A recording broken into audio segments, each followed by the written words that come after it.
So for today's reading, January 17th, 2025, we have Genesis 45, verses 16 through 28. Then we have chapter 46 and 47, 1 through 27. Basically, we've got Pharaoh hearing of Joseph's family and invites them in. Along the way of them coming, God appears to Jacob and tells him that he should go. He needs to go, and his family will grow there and prosper, and that he will die in Egypt, but his son Joseph will be there, and he will be with him when he dies, and his son will close his eyes. So some comfort to Joseph, or to Jacob, Israel. Another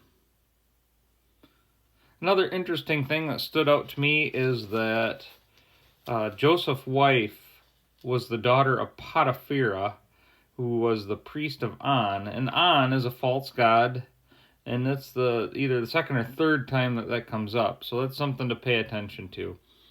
We know that we should not have any other gods before God. We shouldn't worship anything but God. There are no gods but God. Any other little g god would be a false god, would be a messenger of Satan, a tool of Satan to distract us from God. Again, that's my take on it, but why does that keep coming up? Where is that? Why is that there?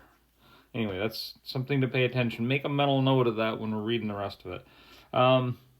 We know that when Joseph left, basically at the time at that point, there were 70 in the family of Israel for Jacob, Jacob's family, which is the nation of Israel. That's where it starts. That's the beginning of the Jews in Israel. It started with 70 people coming, or that family of 70, right? That's the whole nation of Israel. This is the beginning, and they begin in Egypt. And then we get this message after they leave Egypt with Moses leading them through Moses. We get all these words from that. Then we see that the one thing I noticed, Egyptians despise shepherds, despised shepherds in general. They just hated that occupation. It's a strange thing, and it's come up a couple of times now.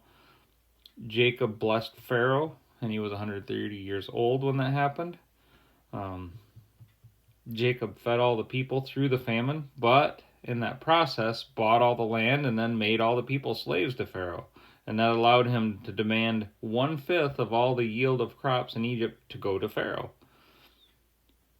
And Israel grew in that land of Goshen. That's what I see. This is the beginning of that. That's, again, that blessing that God promised. He continued to promise Jacob that he would bless him and grow his family through this, and he fulfills that promise. And he shows Jacob how it's going to happen, where it's going to happen. And we're getting this now. Just cool how God works through all things. So that's about all I've got from today's reading. Not a whole lot, but pay attention to the priest of On, and we know this is the blessings of Joseph through all his. We have to stay true to God, and regardless of how the timing is, we know that we're blessed by God, and that we trust and rely on Him, and that with that He'll bless us and things will happen. So continue to be obedient to God and follow Him, and the blessings will come and grow us.